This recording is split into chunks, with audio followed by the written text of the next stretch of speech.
Morning mga bayan, shout out kay Sir TD Madrid. Salamat sa 35 star sir sa ating FB page, no? God bless po sa inyong pamilya at sa buong angka ng Madrid family, no? Ayan po mga bayan, ito ay portion ng Barangay San Agustin, Alaminos, Laguna. Ayan na po. Tapos na po malatagan ng concrete cement rito sa area mga bayan. Kahit paano ay malaki na rin po yung progress rito sa Alaminos, San Pablo Bypass Road. So ngayon mga bayan, atin rin pong puntahan may konti doon sa mismong Barangay San Miguel. Na ngayon mga bayan, kahit linggo, ay tuloy-tuloy yung gawa doon sa ginagawang tulay roon sa Barangay San Miguel. Kaya dahil po yung Barangay San Miguel mga bayan, bagayon lang talaga ang hadlang mula sa Barangay San Miguel at sa kabilang side sa may Barangay Santa Maria po, no? Masasilayan natin rito mga bayan, ang kaharap sa ating kamera ay papuntang Barangay San Roque, papuntang San Miguel.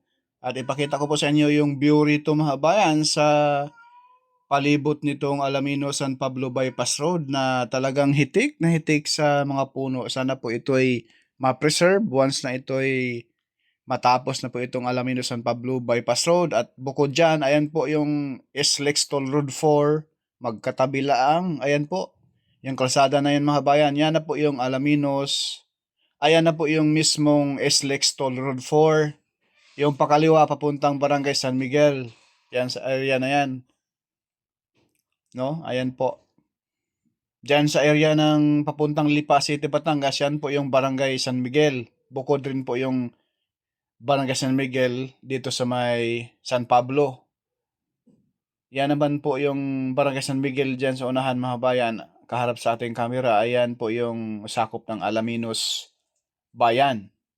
At yan na po yung intersection papuntang Lipa City, Batangas. Sa bandang kaliwa natin, yan na po yung alignment ng Alaminos San Pablo Bypass Road. Sa kanan, yan na po yung SLEX 66.74 kilometers mula sa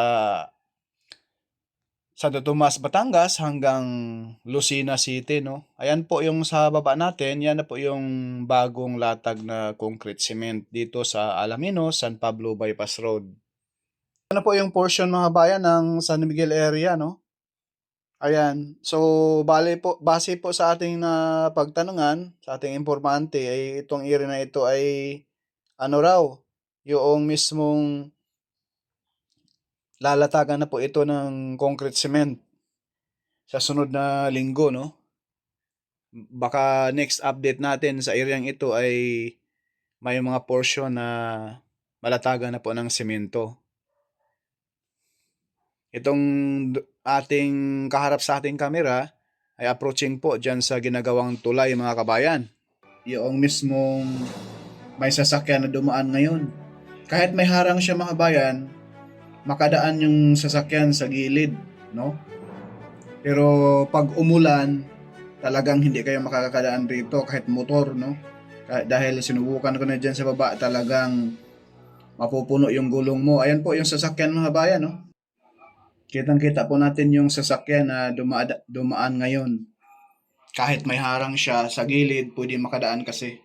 Pero pag umulan, yung area na yan, dahil lupa pa lang, walang tambak na buhangin, talagang ang putik dyan, grabe. Yung motor natin dyan dati ay ilang beses tayong tumba dyan.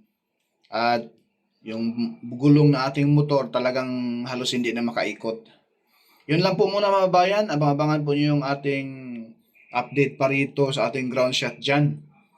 Maraming salamat po sa ating mga bayan na sumusuporta sa atin. God bless. Happy Sunday po sa lahat.